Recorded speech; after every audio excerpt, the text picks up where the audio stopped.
Внимавајте, Москва се меша за да не успее референдумот. Една од главните пораки на високиот американски представник, секретарот за одбрана Джеймс Матис, кој денеска е во посета на земјава. Во најавата за неговото доаѓање, влијателниот Нью Йорк Таймс пишува дека Москва прави напори за бојкот на референдумот преку организации, социјални мрежи, медиуми. Истовремено, весникот нагласува оти $8 милиони САД одвоиле само за да се спречи руското влијание во Македонија.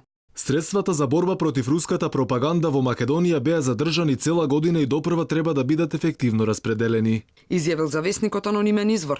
За политичките партии кои сметаа дека бојкотот е единствена опција, ваквите информации се очигледна пропаганда во полза на успехот на референдумот. Доста е од теории на заговор, кој вели дека влегуваат руски пари и влијание, тоа мора и да го докаже, вели за Алфа Сол за Грчава. Се е врзано околу неуспешниот референдум.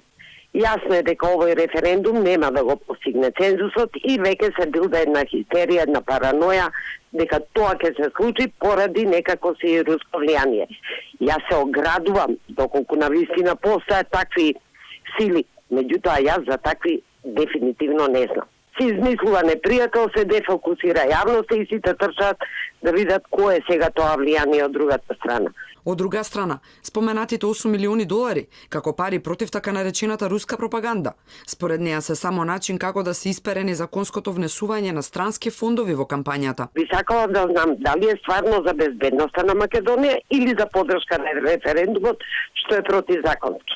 Значи не би смело од странски фондови и од странски пари да биде финансиран успехот на престојниот референдум. Влегуваат многу пари и не верувам дека се руски. А овие веќе ги гледаме и ги слушаме. Во меѓувреме Заев и денеска повтори дека немал докази за руско влијание во Македонија.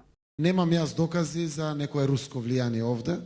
Руската федерација е пријател на Македонија и таа нема ништо против интеграцијата на Македонија во Европската унија, но многу отворено е против нашата интеграција во НАТО.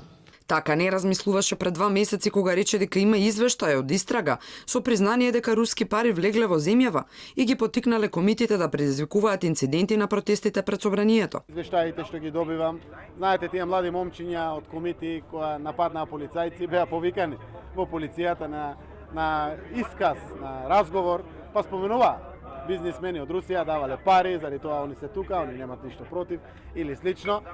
Пред една недела, Матис јасно порача дека Москва ќе се меша и оти ваквиот тип на влијание Русија го практикувала од Естонија до САД, од Украина и сега до Македонија, пренесоа тогаш американските медиуми. Инаку во така наречената борба против руското влијание се вклучуваат и одредени провладени македонски медиуми. Например, телевизијата Ал-Сатем, повикувајќи се на сопствени извори, објави дека руски службеници се пристигнати во земјава за да агитираат против референдумот.